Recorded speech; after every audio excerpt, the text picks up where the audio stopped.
नमस्कार दर्शक बंधु सजय ओडिया टीवी चैनल स्वागत जनावि प्रथम थर कर चैनल को आसी चैनल टी सब्सक्राइब करने को जमार भूलें। नमस्कार दर्शक बंधु आजकार प्रथम खबर उपरे नजर पकाइबा दक्षिण पश्चिम बंगोपसागर में सृष्टि होता गभीर अवपात घनीभूत होता बेले आज यह बात्यार रूप नेब। यार प्रभाव में तमिलनाडु में प्रबल वर्षा होता ओडिशार किछि स्थान में आसंता 2 दिन वर्षा हेबार आशंका रही। तेबे बुधवार राति राज्य में कुहुड़ी सह कोहला पाग लगी रही विशेषकर चाषीकूल वर्षा को नहीं चिंतार पड़ती।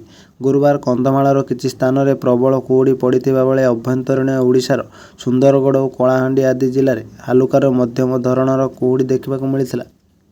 परवर्ती खबर कौनसी राज्य को आलू देवा को पश्चिमबंग मुख्यमंत्री ममता बनर्जी मना करने पर बढ़ी चिंता। पश्चिमबंग पुलिस ओडिशा आसुथिबा आलू ट्रक छाड़ू नांती।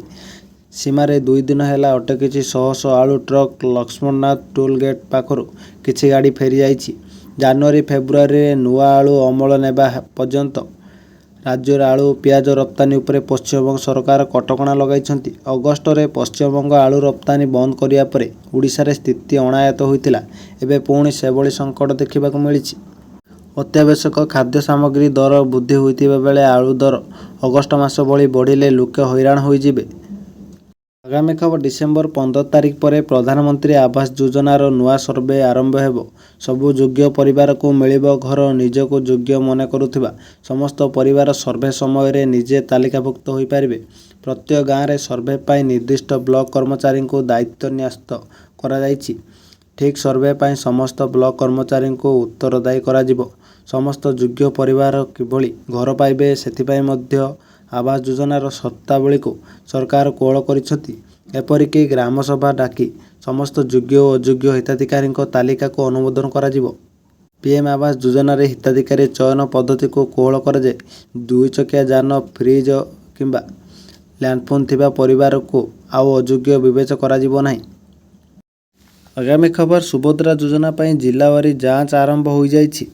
जो स्थान गुड़िक कम पंजीकरण होती से स्थान को फोकस रे रखिंट सरकार। एछड़ा जो सबू जिले में अधिक आवेदन खारज होती सेठारे सीडीपीओ तत्वावधान में जांच प्रक्रिया आरंभ होती। सुभद्रा योजनार प्रथम किस्तिर तृतीय पर्याय टंका बंटा सरी किंतु आवेदन खारज होता हिताधिकारी असंतोष प्रकाश करने पर सरकार सतर्क होती। जिलावारी जांच करने को प्रक्रिया आरंभ होती। कम पंजीकरण और अधिक आवेदन अग्राही होइतिबा स्थान को गुरुत्व देउछि विभाग। परवर्ती खबर नवेम्बर रे सोना रूपा दर कमिछि। आज भारतीय बजार रे 24 कैरेट एवं 22 कैरेट सोनार दर 150 टंका ह्रास पाइछि। हेले आज रूपा मूल्य रे कौनसी परिवर्तन हो नहीं। दिल्ली रे सोनार दर 10 ग्राम 24 कैरेट सोनार मूल्य 77,500 टंका एवं 22 कैरेट सोनार मूल्य 10 ग्राम प्रति 71,050 टंका रही। मुंबई रे 24 कैरेट सोनार मूल्य 10 ग्राम पिछा 77,350 टंका एवं 22 कैरेट सोनार मूल्य 10 ग्राम प्रति 71,050 टंका रही बेले कोलकाता रे 22 कैरेट सोनार मूल्य 10 ग्राम प्रति 71,050 टंका थिबा बेले 24 कैरेट सोनार मूल्य 10 ग्राम पिछा 77,350 टंका रही। परवर्ती खबर एणिकी स्कूल रे उड़िया भाषा पाई स्वतंत्र उड़िया शिक्षक नियुक्ति हेबे। उड़िया शिक्षक माने राज्य रे तमिल प्राप्त स्नातक शिक्षक परि समान दरमा एवं भत्ता पाइबे। ओडिशा सरकार स्कूल एवं गणशिक्षा विभाग ए संपर्क में विज्ञप्ति जारी करिछि। 2023 मसीह टीजीटी पाई ओडिशा रे सृष्टि होइतिबा मोट 1984 टीजीटी पदवी 496 पदवी ए सुविधा पाइबे बोली विभाग कहिछि। एमाने स्वतंत्र भावे उड़िया पढ़ाइबे। टीजीटी पदवी गुड़िक टीजीटी वर्ग अधीन एक उपवर्ग हेबो बोली विभाग कहिछि। आगामी खबर देशर प्रथम हाइड्रोजेन ट्रेन प्रस्तुत हो सारी। यार परीक्षा मध्य करा जायछि। खूब शीघ्र यह ट्रेन साधारण यात्री उपलब्ध हेबो। केंद्र रेल मंत्री अश्विनी वैष्णव यह सूचना देइछन्ति। आरडीएसओ पक्षर हाइड्रोजेन ट्रेन प्रथम फोटो सामना को अणा जायछि। यह ट्रेन को आरडीएसओ ही डिजाइन करिछि। आरडीएसओ निर्देशक उदय भुवनकर कहते जे देशर प्रथम हाइड्रोजेन ट्रेन हरियाणार जिंद एवं सोनीपत मध्य गड़ब 2025 मार्च एप्रिल सुधा यह ट्रेन चलो बोली आशा करा जाउछि। यह ट्रेन में 8टी कोच रहिबो जहाँ घंटा प्रति 110 किलोमीटर बेगर चलिबो।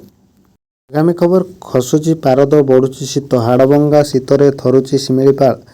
ଘନ କୁହୁଡ଼ି ସାଙ୍ଗକୁ ଶୀତର ଲହରୀ ଜାରି 5 ଡିଗ୍ରୀକୁ ଖସିଲା ପାରଦ ଶିମିଳିପାଳ ଅଭୟାରଣ୍ୟର ଉପର ବାରାକମୁଣ୍ଡାଠାରେ ସର୍ବନିମ୍ନ 5 ଡିଗ୍ରୀ ତାପମାତ୍ରା ରେକର୍ଡ କରାଯାଇଥିବା ନେଇ ବନ ବିଭାଗ ପକ୍ଷରୁ ସୂଚନା ମିଳିଛି।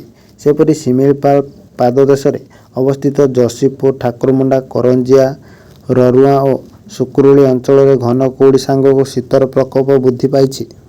ଶୀତ ବଢ଼ିବା କାରଣରୁ ଲୋକେ ଅସୁବିଧାର ସମ୍ମୁଖୀନ ହେଉଛନ୍ତି। ବିଶେଷ କରି ବୟସ୍କ ଲୋକମାନଙ୍କୁ ହାଡ଼ଭଙ୍ଗା ଶୀତ କଷ୍ଟ ଦେଉଛି। ଅଧିକ କୁହୁଡ଼ି କାରଣରୁ ଯାତାୟାତରେ ବାଧା ସୃଷ୍ଟି ହେଉଛି।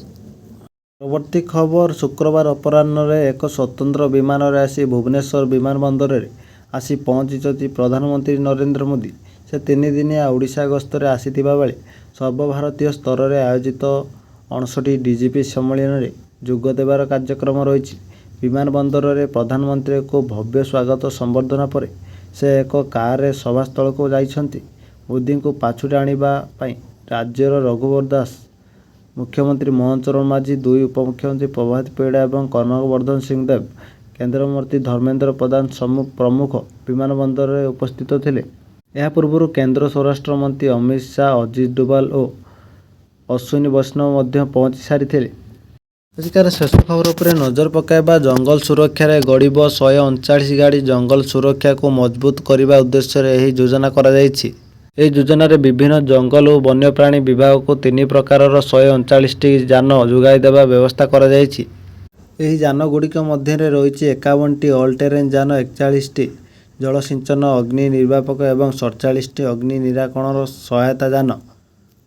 ରାଜ୍ୟ ଉଦ୍ଭିଦ ଉଦ୍ୟାନଠାରେ ବନ ବାହିନୀର ମୁଖ୍ୟ ଓ ବନ୍ୟପ୍ରାଣୀ ବିଭାଗର ପ୍ରଧାନ ମୁଖ୍ୟ ବନ ସଂରକ୍ଷକ ଗାଡ଼ିଗୁଡ଼ିକ ଶୁଭାରମ୍ଭ କରିବାର କାର୍ଯ୍ୟକ୍ରମ ରହିଛି।